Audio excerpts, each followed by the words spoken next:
Next example, so we'll open the file over here, and here in the next example we'll say it is for the normal distribution 2.py.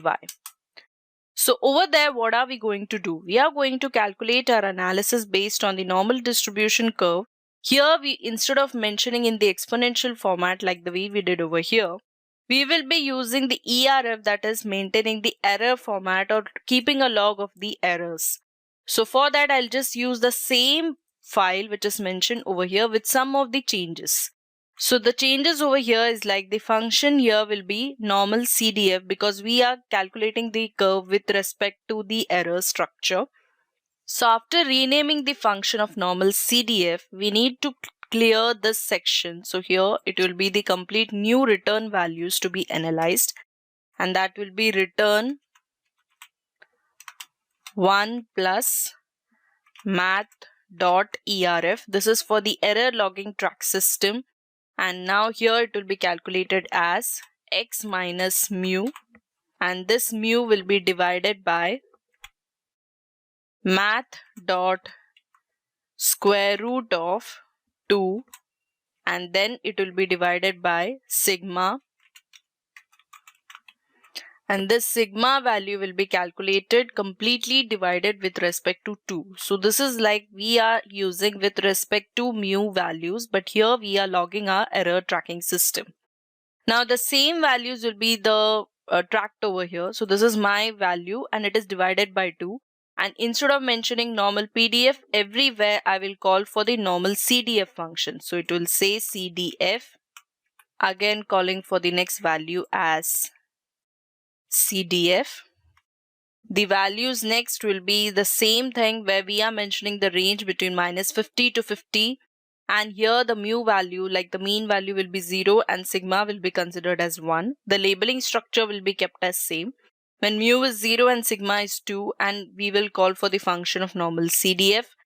Again, the same thing we will be following over here with normal CDF functionality.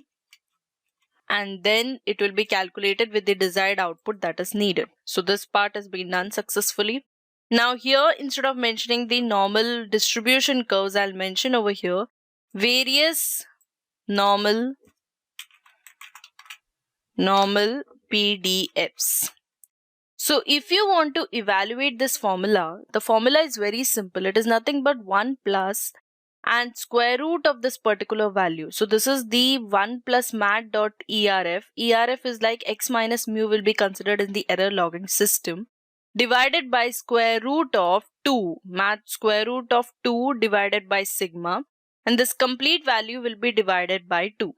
So our next step, as it is mentioned, so let's close this graph and let's go to the command prompt, clear it again and run the code. And now we are running up nothing but the normal distribution 2.py. So let's get started with it.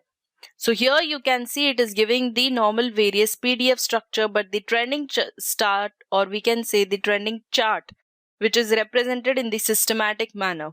If you observe for the structure, you can see that the dotted red lines is the one which is depicting the proper curve when it comes to the normal distribution curve. If you are a discrete mathematic person or the mathematician, you can easily analyze the difference between the various type of curves which is represented over here. I am not going into much depth analysis because that will result to various other concepts, but in gist I can say the various type of curves here are used as the formulas for the various researches, and these researches are depicted like you can show this output, like if your theorem satisfied with the normal distribution theorem, then this can be easily depicted as the output and given to the end user. So this is how various normal distribution curves has been calculated. So this was the simple basic example for the normal distribution curve. The next chapter is the second theorem, or we can say the basic theorem, which is the central limit theorem. And we'll see even the plotting of the central basic theorem in our Python.